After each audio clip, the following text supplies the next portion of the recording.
Hello students, welcome to Magnet Brains. मैं हूं Priyanka Dudani, your teacher for class 12th business studies. So आज का topic बहुत इंपॉर्टेंट है, इसको स्टार मार्क कर लो। This will surely come in exam, that is functional foremanship. Functional foremanship को अगर मैं शॉर्ट में बोलूँ तो उसको बोलते हैं जिसका काम उसी को साजे। तो फैक्ट्रीज के पर्सपेक्टिव से, बिजनेस के पर्सपेक्टिव से इसके ऊपर FW टेलर ने बहुत सारी चीज़ें एंश्राइन करी हुई हैं जो हम आज के कॉन्सेप्ट्स में डिस्कस करेंगे। बट बिफोर स्टार्टिंग, आप सभी हैं मैग्नेट ब्रेन्स प्लेटफॉर्म पे। ये इंडिया का इकलौता ऐसा फ्री एजुकेशन का प्लेटफॉर्म है जो आपको प्रोवाइड करता है किंडरगार्टन से लेकर क्लास 12 तक की सारी videos absolutely free of cost. We make you prepare for CBSE board as well as some state boards also. If you want e notes और e books, the links are given in the description below. हम आपको provide करते हैं fully organised complete courses. Yes, सारे chapters के अंदर के topics, सब टॉपिक्स, फिर क्वेश्चंस जिसमें MCQ, short answer, long answer and उसके बाद रिविजन्स जिसमें 1 short revision of the whole chapter, हम सब कुछ कवर करते हैं। सो एक लाइक तो बनता है, right? So like this video before starting the session और निकाल लो अपनी कंसेप्ट रजिस्टर जिसमें हम सारे कंसेप्ट्स को अच्छे से नोट डाउन करेंगे। सो चलिए स्टार्ट करते हैं आज का topic. So students, functional foremanship क्या होता है? इस टेक्निक में फ्रेडरिक विंसलो टेलर ने बोला कि जो डिवीजन ऑफ वर्क है वो 2 डिपार्टमेंट्स में डिवाइडेड है। पहला प्लानिंग डिपार्टमेंट और दूसरा प्रोडक्शन डिपार्टमेंट। सो जो वर्क डिवाइडेड है वो 2 डिपार्टमेंट्स में, planning and production. Now as Taylor felt that workers must be free from the burden of planning and they must concentrate of work and production। तो Taylor को ऐसा लगता था कि जो व्यक्ति प्लान कर रहा है अगर वही प्रोडक्शन में इन्वॉल्व हो जाएगा तो फिर देख रेख कौन करेगा। इसलिए उन्होंने वर्क को डिवाइड करा 2 डिपार्टमेंट्स में, प्लानिंग और जो दूसरा डिपार्टमेंट है प्रोडक्शन। उन्होंने बोला प्लानिंग अलग होनी चाहिए और प्रोडक्शन एकदम अलग चलना चाहिए, और प्लानिंग प्रोडक्शन को ओवरसी करेगा। Okay, now to develop specialisation in the production activity, Taylor suggested that each department there must be some functional experts। मतलब उन्होंने बोला हर डिपार्टमेंट में एक्सपर्ट्स होने चाहिए। सो इनके मुताबिक हमारे 2 डिपार्टमेंट थे, पहला था प्रोडक्शन, नहीं पहला था प्लानिंग और दूसरा था प्रोडक्शन। ओके स्टूडेंट्स, तो उन्होंने बोला प्लानिंग डिपार्टमेंट में भी कुछ एक्सपर्ट्स होंगे और प्रोडक्शन डिपार्टमेंट में भी कुछ एक्सपर्ट्स होंगे, ठीक है? और यही एक्सपर्ट्स काम करेंगे और ये डिपार्टमेंट अलग अलग हैं, ठीक है? So to supervise, guide and instruct the worker, ठीक है? तो हर डिपार्टमेंट में एक्सपर्ट्स होंगे जो वर्कर्स को गाइड करेंगे। Okay, as one foreman cannot be an expert in every aspect of work, so Taylor stressed on minimum 8 specialist और functional expert to supervise and give orders to worker. तो Taylor ने बोला कम से कम तो कितने होने चाहिए? 8 एक्सपर्ट्स यानी 8 स्पेशलिस्ट तो होने ही चाहिए, ठीक है? तो जैसे आपको भी पता है, if I am teaching business studies I can not teach physics, क्योंकि मेरा उसमें एक्सपर्टीज नहीं है। जैसे अगर कोई वर्कर मशीनरी, ऑटो पार्ट्स और इस सब चीज़ों में या टूल्स या फिर उस सब में अच्छी हैंडलिंग है उसकी, तो वो काम करेगा। अगर कोई इंस्ट्रक्शंस देने में अच्छा है तो इंस्ट्रक्शन देगा, अगर किसी को डायरेक्शन पता है तो वो डायरेक्शन देगा। तो डिपेंड करता है कि किसका काम है और वो किस चीज़ में स्पेशलाइज्ड है। तो बोलते हैं ना, जिसका काम उसी को साज है। तो जो काम जिसको साज रहा है यानी जिसका काम उसके लिए बना है वही वो काम करे तो बेटर और अच्छा होता है, ठीक है? तो ये वाला उन्होंने बोला कि मिनिमम 8 स्पेशलिस्ट होने चाहिए। यहाँ पे मैं थोड़ा सा टॉपिक हटके आपको कुछ कंसेप्ट बताने जा रही हूँ। क्या आपने बिजनेस प्रोसेस आउटसोर्सिंग सुना है? क्या होता है? आजकल बड़ी बड़ी कंपनीज क्या करती हैं स्टूडेंट्स, जो उनका मेन काम होता है उस पर ध्यान देती हैं एंड जो एक्स्ट्रा काम होता है वो आउटसोर्स करवा के किसी और से करवा लेती हैं। जैसे इसका बेस्ट एग्जाम्पल है कार असेंबली। तो बहुत सारी कंपनीज हैं जो सिर्फ कार को असेंबल करने का काम करती हैं, बाकी कार के पार्ट्स वो कहीं और से बनवाते हैं। सो उन्होंने अपना core activity assembly of car यानी कार का जो ढांचा है वो बनाना और पार्ट्स को फिट करना, वो उनका काम है। बट पार्ट्स बनाना वो उनका काम नहीं है। उन्होंने उसको किसको दे के रखा है? आउटसोर्स करके रखा है किसी दूसरी इंडस्ट्री को या दूसरी कंपनी को जो उनको पार्ट्स मैन्युफैक्चर करके देता है। सो स्टूडेंट्स, इसको क्या बोलते हैं? Business process outsourcing. और कहीं ना कहीं इस आउटसोर्सिंग की जड़ यहीं से आई है, FW टेलर के थ्रू। सो फ्रेडरिक विंसलो टेलर ने बोला कि उन्होंने स्ट्रेस किया मिनिमम 8 स्पेशलिस्ट या फिर फंक्शनल एक्सपर्ट्स पर जो सुपरवाइज करेंगे और ऑर्डर्स देंगे वर्कर्स को, ताकि काम अच्छे से हो पाए। सो आपकी नोटबुक में इन पॉइंट्स को अच्छे से लिखना। ओके, चलिए मूव करते हैं टू द नेक्स्ट एरिया।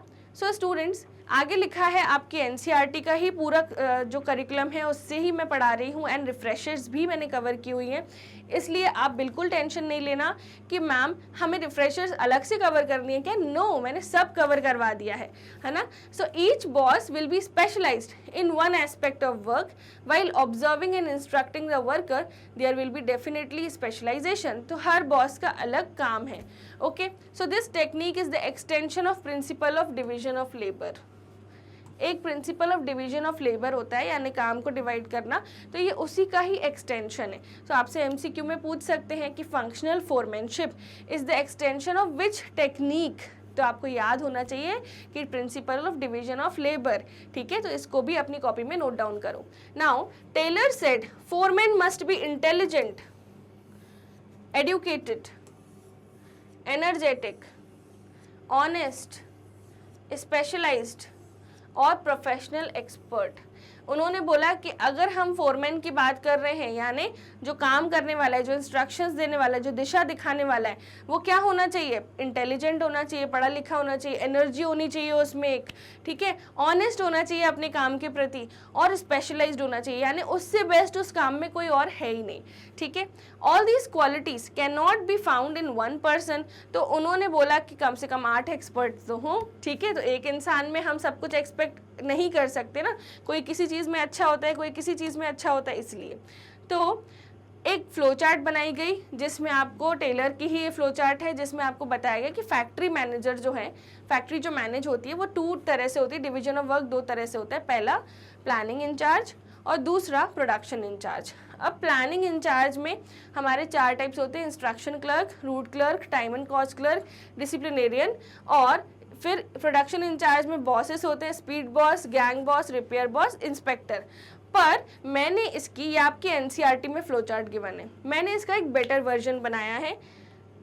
सो अगर आप ये वाली स्लाइड देखेंगे तो इसमें बेटर वर्जन लिखा हुआ है। तो सबसे पहला है फैक्ट्री मैनेजर और ये हैं सारे वर्कर्स। ठीक है स्टूडेंट्स, तो ये जो वर्कर्स हैं ये किस तरह से डिवाइडेड हैं, देखिए, first planning incharge. So planning में कौन कौन है, इंस्ट्रक्शन क्लर्क, ठीक है, route clerk, time and cost clerk, and fourth है डिसिप्लिनेरियन। फिर यहाँ पे आते हैं प्रोडक्शन इंचार्ज में speed boss, gang boss, repair boss, inspector, और ये सारे कौन है, फोरमैन हैं। ठीक है, तो सबसे पहले ये फ्लो चार्ट बनाओ, देन हम इसके डिटेल्ड एक्सप्लेनेशंस को देखेंगे। Okay, so I am waiting, फटाफट फ्लो चार्ट बनाओ। ओके, चलिए, सो आपको क्या करना है, जब भी मैं कुछ नोट डाउन करने को बोलूँ, वीडियो पॉज करना, फटाफट नोट डाउन करना, देन वीडियो वापस प्ले करना, ताकि आपका जो टाइम है वो ज़्यादा वेस्ट ना हो। एंड रेगुलर क्लासेस देखनी है, इसको पाइल अप नहीं करते जाना है, सारी क्लासेस को अच्छे से देखना चालू करो। And let's start with the topic. एक एक करके सारे फ्लो चार्ट के एलिमेंट्स को समझते हैं। सबसे पहला है instruction card clerk, root clerk, time and cost clerk और डिसिप्लिनेरियन। ठीक है, सो स्टूडेंट्स, यहाँ पर अगर अपन देखें, हमने ये इंट्रोडक्शन पढ़ा, यहाँ पर फर्स्ट रूट क्लर्क, पहला कौन सा है, रूट क्लर्क। ठीक है, दूसरा है इंस्ट्रक्शन कार्ड क्लर्क। ठीक है, हमारी फ्लो चार्ट में पहले इंस्ट्रक्शन क्लर्क दिया हुआ था, फिर है टाइम एंड कॉस्ट क्लर्क, फिर है डिसिप्लिनेरियन। सो स्टूडेंट, सबसे पहले हम देखते हैं इंस्ट्रक्शन कार्ड क्लर्क। सो ये कौन होता है, instruction card clerk, this foreman is responsible for giving general instruction necessary to carry on the job in a specified manner। जैसे सपोज कई बार ऐसा होता है कि हम लोग एट मैग्नेट ब्रेन्स बहुत ज़्यादा लेक्चर्स में थक जाते हैं। ठीक है, तो हम अपने घर के कामों के लिए इंस्ट्रक्शंस दे देते हैं कि ऐसे करना है, ऐसे करना है, ऐसे करना है, क्योंकि हम पूरा समय आपके लिए काम कर रहे हैं, है ना, क्वालिटी एजुकेशन प्रोवाइड करनी है, तो हार्ड वर्क भी तो लगता है, राइट। सिमिलरली आप भी इंस्ट्रक्शंस देते हो अगर आप किसी से काम करवाते हो तो। ठीक है, तो इंस्ट्रक्शन कार्ड क्लर्क क्या है, वो एक व्यक्ति है जो इंस्ट्रक्शंस देता है। So this foreman is responsible for giving general instruction necessary to carry on the job in a specific specific manner, कि इस तरह से नौकरी करनी है, इस तरह से काम को कंप्लीट करना है। Now route clerk, this foreman is responsible to fix up the sequence of steps for performing mechanical और मैनुअल जॉब। जैसे मान लीजिए रूट क्लर्क है, तो कोई भी जैसे खाना बनाना होता है, जैसे मान लो आटा ही गूंथना है ना, you have to knead the flour, तो आप क्या करते हो, पहले आटा डालते हो, ठीक है, परात में, फिर उसके बाद उसमें पानी डालते हो, फिर थोड़ा गूंथते हो, फिर और पानी डालते हो, इकट्ठा पूरा पानी तो नहीं डालते ना। तो ऐसा भी आपको किसी ने सिखाया होगा, राइट?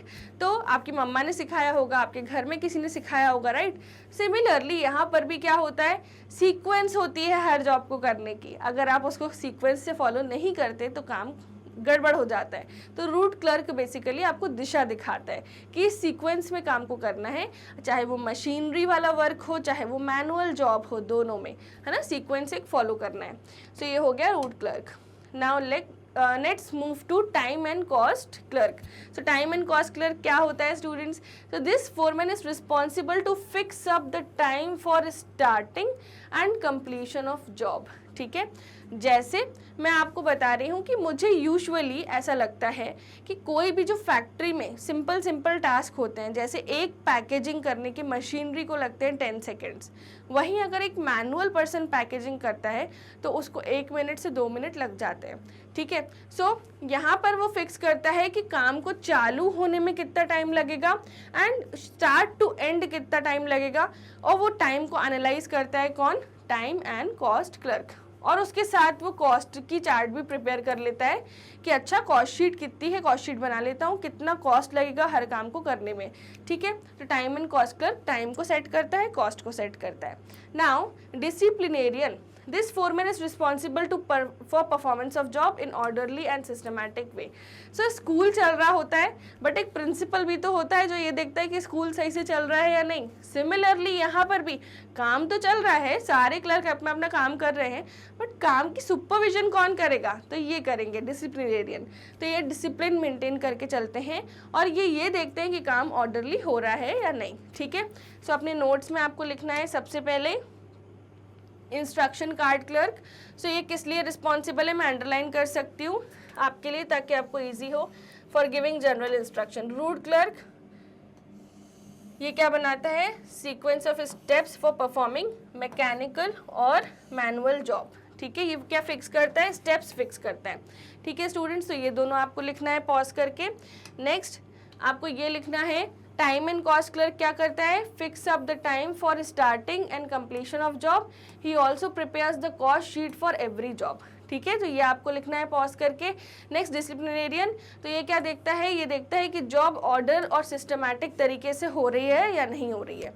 ठीक है, सो ये जो मैंने अंडरलाइन किए हैं ना, वो वाली लाइन सुपर इंपॉर्टेंट है। ओके, चलिए मूव करते हैं नेक्स्ट पॉइंट पर।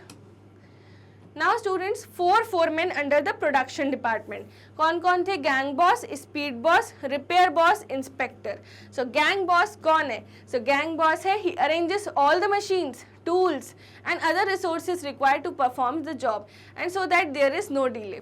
ठीक है, सो ऐसे अपने स्कूल के इवेंट्स होते थे, उसमें एक आध कोई पर्सन ऐसे बहुत सुपर एक्साइटेड होता था, oh I have got the papers, I have got the sheets, I have got the flowers, I have got all the decoration items, hurray let's start the event planning. So ऐसा होता था। ठीक है, जब भी कोई एनुअल फंक्शन की planning करनी हो या कुछ भी करनी हो। सिमिलरली गैंग बॉस क्या बोलता है? Let's bring in the tools, let's start the working. ठीक है, तो यहाँ पर क्या होता है? मशीन्स हो गए, टूल्स हो गए, जितने भी रिसोर्सेस लगते हैं प्रोडक्शन में, वो किसकी जिम्मेदारी है? गैंग बॉस की जिम्मेदारी है कि वो लेके आएगा। ठीक है, so he arranges all the machine tools and other resources required for performance of the job so that there is no delay. Now comes to speed boss. So speed boss कौन होता है? जो जोर जोर से भागता है? No, speed boss होता है this foreman assures timely completion of job. आपको याद होगा मैंने आपको सिखाया था concept of efficiency and effectiveness. So efficiency क्या होता है कि आपको काम तो करके देना है मिनिमम से मिनिमम कॉस्ट में, वो भी विथ ऑप्टिमल रिसोर्सेज यूसेज। और इफेक्टिवनेस क्या होता है? काम टाइम पे ख़त्म करना है। It does not depend whether ज़्यादा कॉस्ट लग रही है या कम कॉस्ट लग रही है। ठीक है, काम एंड रिजल्ट से मतलब होता है। तो स्पीड बॉस क्या करता है? ये भी यहाँ पर कंप्लीशन के बारे में ही बात कर रहा है, यानी इफेक्टिवनेस के बारे में बात कर रहा है, पर ये बोल रहा है कि काम टाइम से ख़त्म हो जाए। ठीक है, कितने टाइम लग रहा है, कितना टाइम सेट करके दिया है टाइम एंड कॉस्ट क्लर्क ने, उस हिसाब से काम खत्म हो जाए। तो ये किसकी जिम्मेदारी है? स्पीड बॉस की। वो फटाफट काम करवाता है, वो बार बार वर्कर्स को बोलता है buckle up, you can do it, ऐसे, ठीक है। तो स्पीड बॉस है। Now next, repair boss. So this boss ensures that machine and tools are kept in working conditions. ठीक है, तो हमारे घर में भी कुछ खराब हो जाते हैं तो हम क्या करते हैं? रिपेयर पर्सन को बुलवाते हैं, उसको ठीक कराते हैं। जैसे पंखा खराब हो गया, चिमनी खराब हो गई, फ्रिज खराब हो गई। सिमिलरली मशीनरीज हैं और इतनी सारी फैक्ट्री में इनपुट्स होते हैं, तो आप कभी ऐसा आप अज्यूम तो नहीं कर सकते कि ऑल इज़ गुड। कभी हो सकता है आपका इलेक्ट्रिसिटी में फॉल्ट आ गया, कभी कुछ भी हो गया, ठीक है। तो रिपेयर बॉस की बहुत ज़्यादा ज़रूरत पड़ती है। तो रिपेयर बॉस ये देखता है कि जो फैक्ट्री में जितनी भी चीज़ें हैं सब अच्छे से चल रही हों, कोई भी चीज़ खराब ना हो, ताकि वर्क हिंड्रेंस ना हो। Okay, now inspector. So inspector तो वर्ड सुन के ही आप समझ गए होंगे, जो देख रेख करता है। So this boss keeps a check on the quality control of the output. सारी चीज़ें इंस्पेक्ट करना। आपने देखा होगा कि जो बड़े बड़े लैब्स होते हैं, वहाँ पे जहाँ मेडिसिन बनती हैं, कितने ज़्यादा टेस्ट एंड ट्रायल्स होते हैं। लास्ट में एक इंस्पेक्टर आता है फ्रॉम गवर्नमेंट और वो एक एक टेस्टिंग करता है खुद से जाके। तो वो क्यों कर रहे हैं? ताकि पब्लिक को किसी प्रकार का नुकसान ना हो, उनकी हेल्थ ठीक रहे, ठीक है। तो इसलिए इंस्पेक्शन करना किसी भी चीज़ का ज़रूरी है। तो इंस्पेक्टर हर फैक्ट्री में होता ही होता है। So Taylor emphasise that every foreman instructs and orders the workers efficiency will improve. अगर हर व्यक्ति अपना काम करेगा तो वर्कर्स की एफिशिएंसी यानी मिनिमम कॉस्ट में काम करवाना और उसके साथ साथ बेस्ट आउटपुट देना वो इम्प्रूव हो जाएगा, ठीक है। तो ये थे 4 foreman under the production department. Okay students, तो ये था अपना कंप्लीट फंक्शनल फोरमैनशिप का जो आउटले है वो अपन ने डिटेल में समझा। सो आप सभी को ये वाला लेक्चर समझ आया, आई होप। अगर इसमें कोई भी डाउट्स हैं so please drop in the comments below. अब हम बात करेंगे हमारे नेक्स्ट टॉपिक की, जो मैंने आपको प्रीवियस सेशन में पूरा सेशन आउटले दिया था आने वाले टॉपिक्स का। सो स्टूडेंट्स, अब मिलते हैं नेक्स्ट वीडियो में। Thank you so much and सारे नोट्स अच्छे से बनाना। आप सभी हैं मैग्नेट ब्रेन्स प्लेटफॉर्म पे, ये इंडिया का इकलौता फ्री एजुकेशन का प्लेटफॉर्म है, राइट। सो यहाँ पे हम आपको प्रोवाइड करते हैं किंडरगार्टन से लेकर क्लास 12 तक की सारी videos absolutely free of cost. आपको पता है कि जो हमारी प्लेलिस्ट है, आप में से बहुत सारे बच्चे न्यू होंगे प्लेटफॉर्म पे, तो जो हमारी प्लेलिस्ट है यहाँ पे आपको किंडरगार्टन से 12 तक की सारी वीडियो सिस्टमैटिक मैनर में मिल जाएंगी। हम लोग शॉर्ट्स भी बनाते हैं ताकि आपको छोटी मोटी अपडेट्स मिल सकें। हम लोग लाइव सेशंस भी लेते हैं और जल्दी बाकी चीज़ें भी चालू हो जाएंगी, जैसे पॉडकास्ट, जिससे आपको बहुत सारा बेनिफिट मिलेगा, है ना। हम जनरल व्यूज़ पे बात करेंगे, अभी भी कुछ चीज़ें हैं।